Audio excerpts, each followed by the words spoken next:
Praise the lord. మన ప్రభువైన యేసుక్రీస్తు నామమున మీకు అందరికీ వందనాలు, శుభాలు. ప్రియమైన బిడ్డలారా, మీ ప్రార్థన అవసరతలు ఏదైనా ఉన్న యెడల కింద మాకున్నటువంటి ఫోన్ నెంబర్లకు తెలియజేయండి.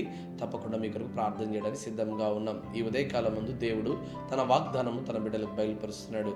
ఈ దిన దేవుని వాగ్దానము 2వ సమూయేలు గ్రంథము 29వ అధ్యాయము 22 గల వచనం.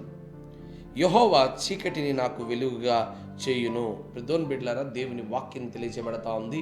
యెహోవా నా జీవితంలో ఉన్నటువంటి చీకటిని వెలుగుగా మార్చగలిగిన వాడు అంటే, చూడండి, దేవుడు వెలుగుగా మార్చగలిగిన వాడు అని ఎందుకు అంటున్నాడంటే, దేవుడు వెలుగై ఉన్నాడు, ఆయన యందు ఎంత మాత్రము చీకటి లేదు గనుక.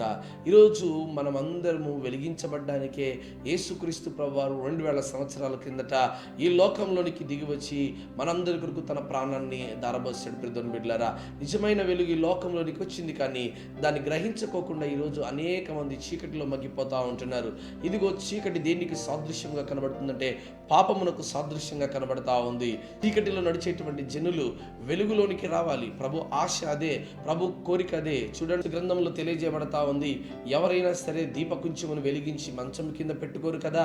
ఎందుకంటే అది మంచం కింద పెట్టినప్పుడు అక్కడ మాత్రమే ఆ వెలుతురు ఉంటుంది.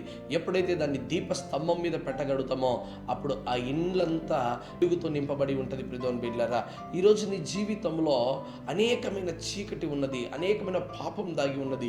అదంతా పోవాలంటే యేసుక్రీస్తు ప్రభువారిని నువ్వు పెట్టుకోవాల్సింది ఎక్కడో తెలుసా?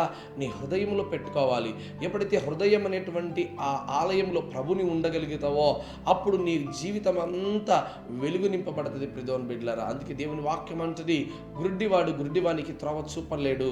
చీకటిలో నడుస్తున్నటువంటి ఏ ఒక్క వ్యక్తి కూడా ఇదిగో చీకటిలో ఉన్నటువంటి వ్యక్తిని బయటికి తీసుకురాలి. ప్రియమైన బిడ్డలారా, గుంటలో ఉన్నటువంటి వ్యక్తిని కేవలం ఒకే ఒక వ్యక్తి బయటకు తీసుకురాగలుగుతాడు. అతనే గట్టుపైన ఉన్నటువంటి వాడు, గుంట బయట ఉన్నటువంటి వాడు. ఈరోజు యేసుక్రీస్తు ప్రభువారు ఈ సర్వ మానవాళందరికీ వెలుగై ఉన్నాడు. ఆయన యందు నిజమైన వెలుగు, ఆయన ఈ లోకానికి రక్షకుడై ఉన్నాడు.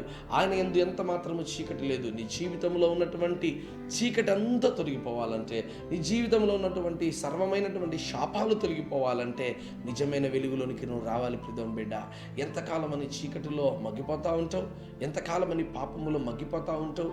బయటికి రాలేవా? నీ జీవితంలో ఆ చీకటి అనుభవాన్ని పక్కకు పారదోలి వెలుగులోనికి నువ్వు రావాలి.